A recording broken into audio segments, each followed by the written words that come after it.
Welcome back all underwater dreamers. Today we're going to be talking about a filter sock. Okay, it's a filter sock and what it's going to be doing for us in a reef aquarium, and also we're going to be talking about this skimmer. Okay, this is a saltwater aquarium skimmer. Okay, both of these are going to be rivals, so we're going to be talking about what is best for you and what you can do with them. Okay, starting with the filter sock. Okay, and this is the filter sock. Okay, it doesn't look like a socks. Okay, that's why they call it socks. Okay, in the end is that is going to be sealed, and then it's going to be sealed here. Okay, so there's no water going to be escaping out of this unless it's full. The water going to be overflowing on top here. So what you do is that you're going to be putting up this on your sump system. Okay, if you have a sump. Okay, and water is going to be going in, and it's going to be filtered out, and it's going to be crystal clear water. Okay, it's going to be get polished. Okay, you got this filter sock. Okay, and you can actually chuck it in your washing machine or washer, and you can wash it just like that. Okay, so this is reusable. Okay, for nano aquariums, small aquariums, you can be using this because you're going to be using a hang-on back filter. So where you're going to be using a filter pad. So for that you're going to be needing this. But if you ask me, this is necessary. This is definitely necessary. What it's going to be doing is that, so you see for the filter sock, this is how we're going to be having a filter holder. It's going to be there, and then it's going to be filtering your particles. Okay, big particles, fish poo or fish food, whatever, uneaten fish food going to be trapped inside here. So this is the purpose of this filter sock.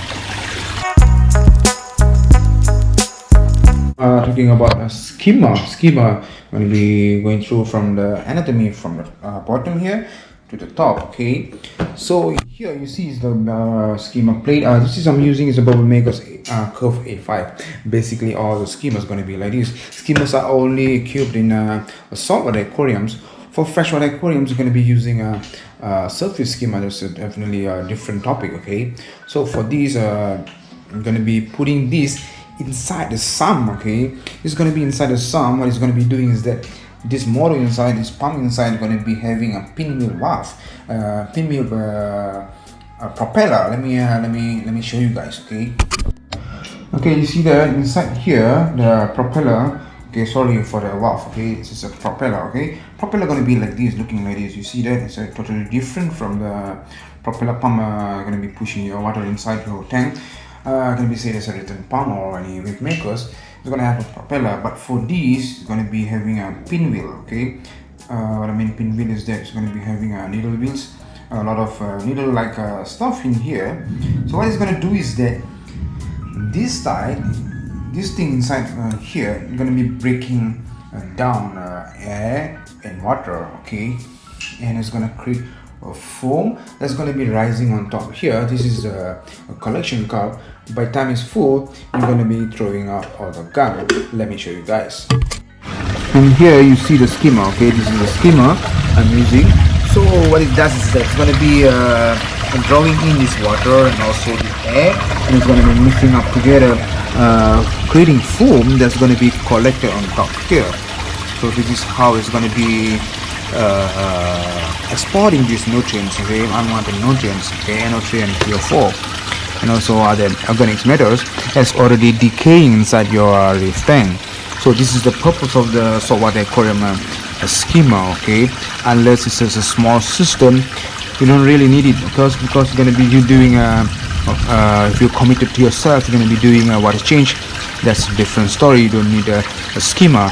Unless you're lazy, then you're gonna go ahead with the no water change system. You definitely need a skimmer. So guys, we have done a comparison on the filter sock as well for the skimmer. Okay, for the filter sock, we asked me it's going to be the primary filtration, because it's going to be getting rid of all these organic materials before it has time to decaying. So first step is that you need a filter pad or filter sock is definitely necessary.